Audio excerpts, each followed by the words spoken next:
The folding chairs in the back of St. Augustine's Fellowship Hall were already full when I walked in, and I remember thinking that my brother had somehow managed to invite half of Fayetteville to his graduation party. That was the first thing I noticed. The second thing I noticed was my mother, standing near the dessert table, watching me cross the room, and the exact moment her expression shifted from surprise to something I can only describe as embarrassed. I was wearing my dress blues, not because I was trying to make a statement, not because I wanted the attention. I wore them because it was a Saturday in October, and my brother Caleb had just finished his degree at Fayetteville State after 4 years of night classes and weekend studying while working full-time at the auto shop on Gillespie Street. And I was proud of him. I wanted to show up the right way. In the Marine Corps, showing up the right way means something specific, but I could already tell, from the way my mother set down her cup of sweet tea and started moving toward me, that we did not agree on what the right way looked like. Let me back up a little, because none of this will make sense without context. I enlisted at 19. My mother cried, but not the kind of crying you do when you're proud. She cried the way she cried when our neighbor's dog got hit by a car on Bragg Boulevard. Grief mixed with a kind of helpless frustration, like something bad had happened, and there was nothing anyone could do about it now. My father asked me if I was sure. I said yes. He nodded slowly and went back to watching the game. Caleb, who was 16 at the time, thought it was the coolest thing I had ever done. He made me show him how to do push-ups correctly the night before I left for Paris Island. We did them together on the kitchen linoleum until my mother told us both to go to bed. That's the version of my family I held on to through boot camp, the version where my brother was on my side. The thing is, people change. Caleb changed. Not in a bad way, exactly. He grew up, got serious about school, started dating a woman named Priscilla who had a master's degree in accounting and strong opinions about almost everything. He became the kind of person who used the word optics without irony, and somewhere in those years, he started seeing my service through Priscilla's eyes instead of his own. The first time I felt it was at Thanksgiving, 3 years ago. I'd just come back from my second deployment and I was still adjusting, sleeping lighter than I used to, flinching at car backfires, having a hard time sitting with my back to the door. Standard stuff, honestly, but it made me quieter than I'd been before. At dinner, Priscilla asked me what I planned to do after the military, with a tone that suggested after was imminent and inevitable. I told her I wasn't planning an after anytime soon. She smiled politely and changed the subject to Caleb's promotion at the shop. That was fine. I could handle fine. What I couldn't handle came later in the kitchen when I was helping my mother dry dishes. She said, without looking at me, that Priscilla had just mentioned, not in a bad way, that some of Caleb's college friends might be at Christmas this year. Educated people, professional people, and maybe I could just, not bring up the military stuff so much, not make it the whole thing. I set the dish towel down on the counter and looked at her. It's not stuff, Mom, I said. It's my life. She patted my arm. I know, sweetheart. I just mean some people don't understand it, and it can make conversation a little. She searched for the word. Uncomfortable? I offered. Heavy, she said. I drove back to base that night, instead of staying over like I'd planned. Here's what my family didn't know about me at the time of Caleb's graduation party. 3 weeks earlier, I had been promoted to Gunnery Sergeant. I'd also been selected quietly, through channels they don't announce at the dinner table, for a leadership development program that sent me to Quantico for 6 months. I'd been nominated by my commanding officer, which doesn't happen often for someone my age, and which I'd been told was a direct result of what I'd done in the field the previous year. I don't talk about what I did in the field.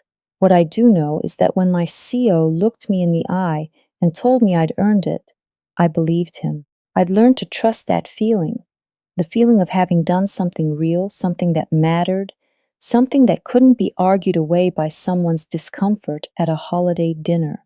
So when I got the invitation to Caleb's graduation party, I called him to ask if I should wear my uniform. I wanted to show respect, His education had been hard-won.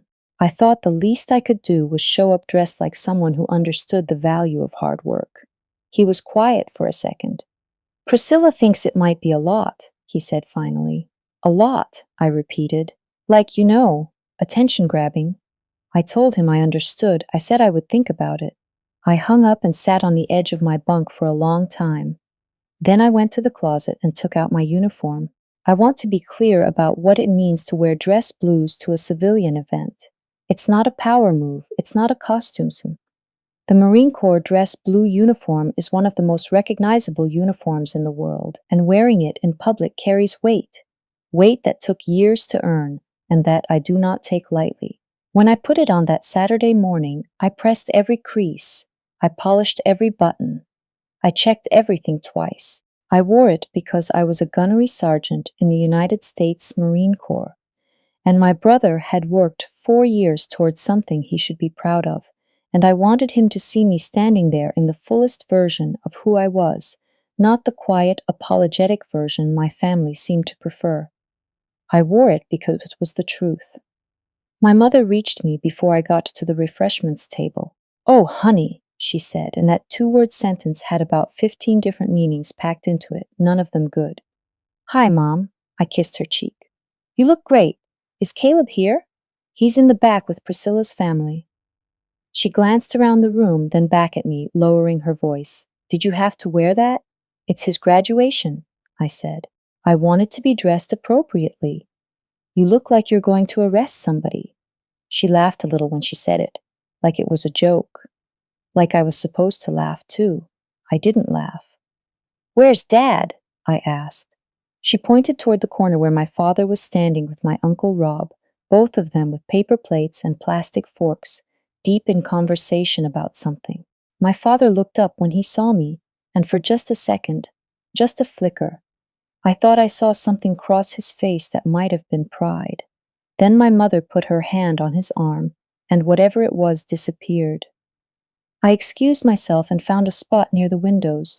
The fellowship hall was decorated with Caleb's graduation photos and a handmade banner that said, "Congratulations, Caleb," in Priscilla's careful handwriting. Round tables with white plastic tablecloths. A DJ setting up in the corner who looked about 17. The room was filling up, maybe 80 or 90 people, a mix of family and Caleb's co-workers, and what I assumed were his college friends. A few people noticed me. I saw the looks, not unfriendly, just curious. A little boy near the dessert table stared openly until his mother redirected him. And then I saw them. I hadn't expected it. I don't know why. Fayetteville is a military town. Bragg has been there for 100 years. Half the people in that room probably had someone in service. But I still wasn't prepared. There were 6 of them at a table near the back, all in civilian clothes, all of different ages.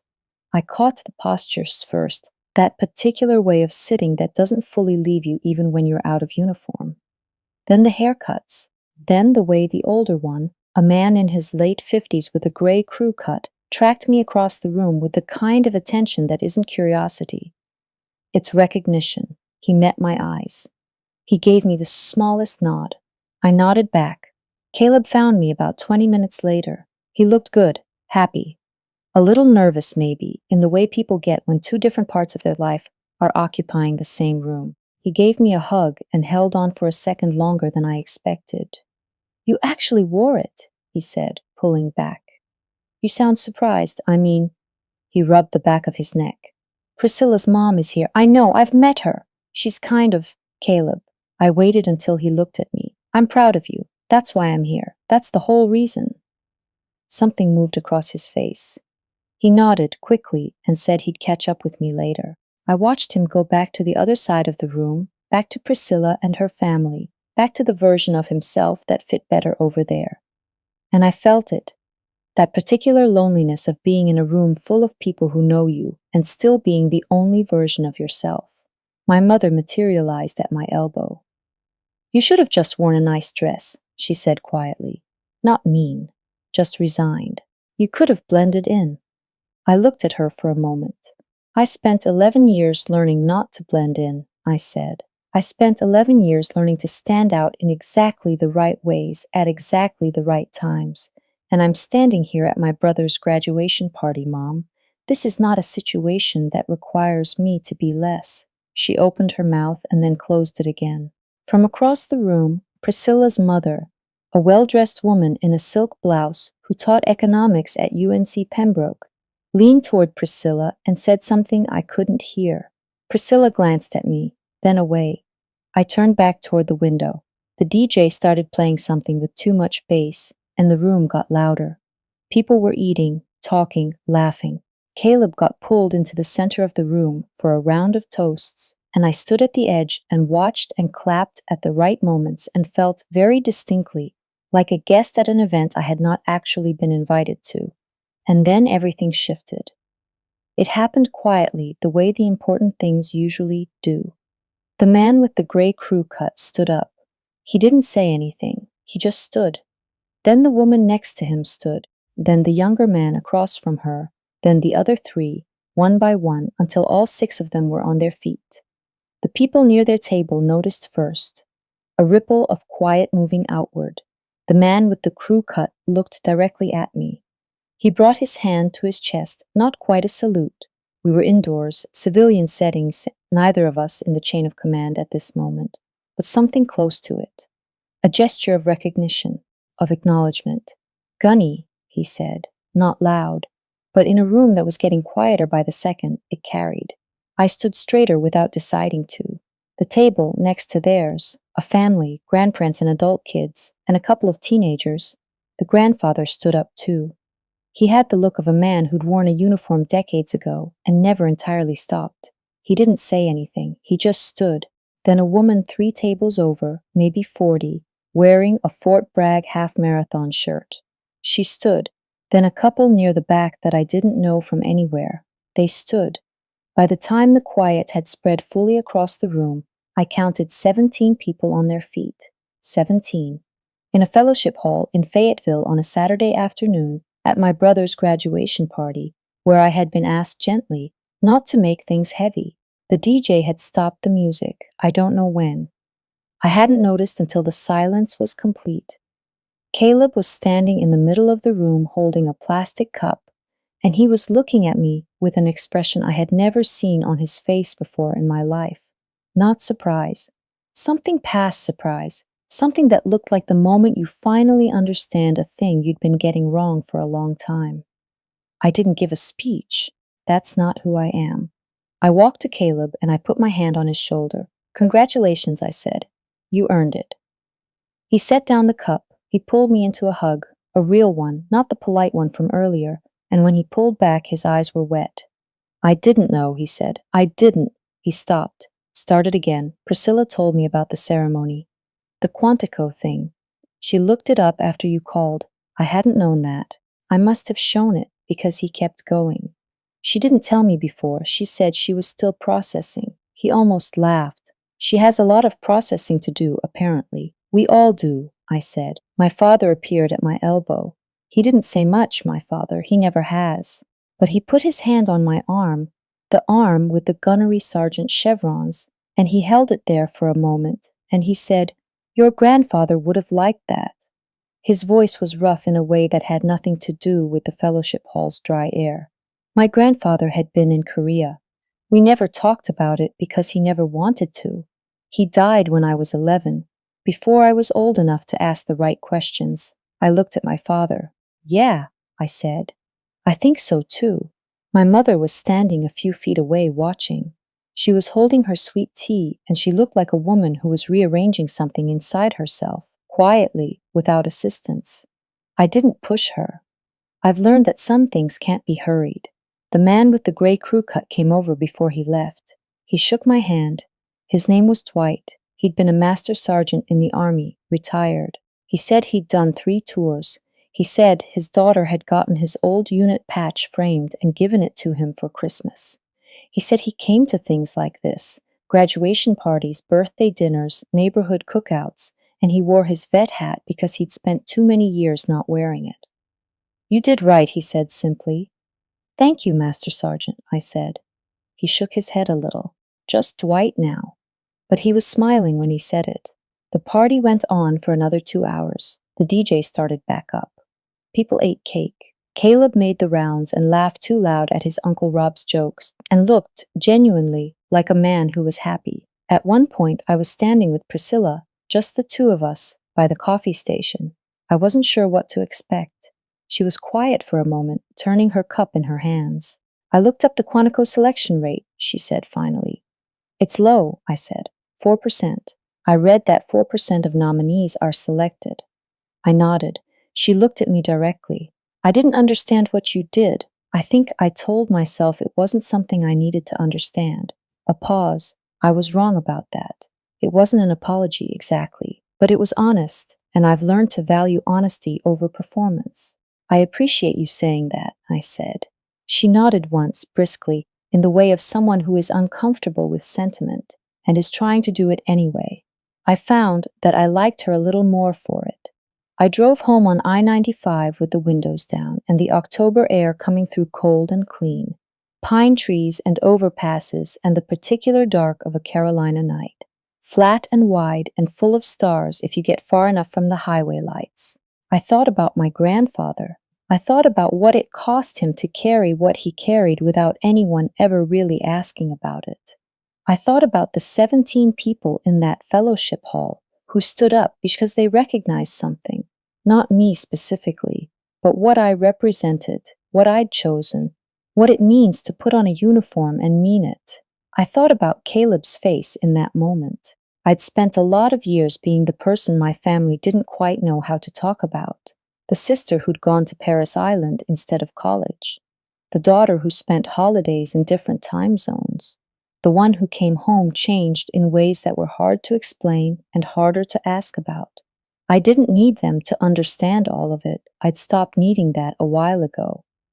But I did need them to see me, the real me, not the quiet version who keeps things from getting heavy, but the gunnery sergeant who had been selected at 4% and who pressed every crease and polished every button because she believed that showing up fully dressed was the most honest form of respect she knew how to give.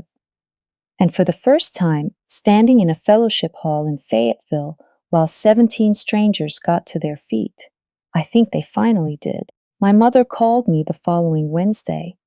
She asked if I wanted to come for dinner that Sunday. She said she'd make the chicken and rice thing I used to like when I was little. I said yes. I showed up in jeans and a hoodie, and she hugged me at the door for a long time, and she didn't say anything about any of it, and neither did I. Some things don't need to be said out loud to be understood. Sometimes the understanding just settles in, slow and quiet, like weather changing. Caleb texted me a week later. He said Priscilla had started volunteering with a veterans housing nonprofit out of Cumberland County. He said it was her idea. He said she'd been at it 2 Saturdays already and came home talking about it for the rest of the evening. I sat with that for a while. Then I texted him back. Tell her I said thank you. He sent back a thumbs up and then after a second a salute emoji. I laughed out loud in my car, alone in the parking lot of the commissary at 8 in the morning, which is not something that happens to me very often. Sometimes the quietest victories are the ones you're still finding weeks later in small, unexpected places. A text message, a Sunday dinner, a sister who finally gets to be whole.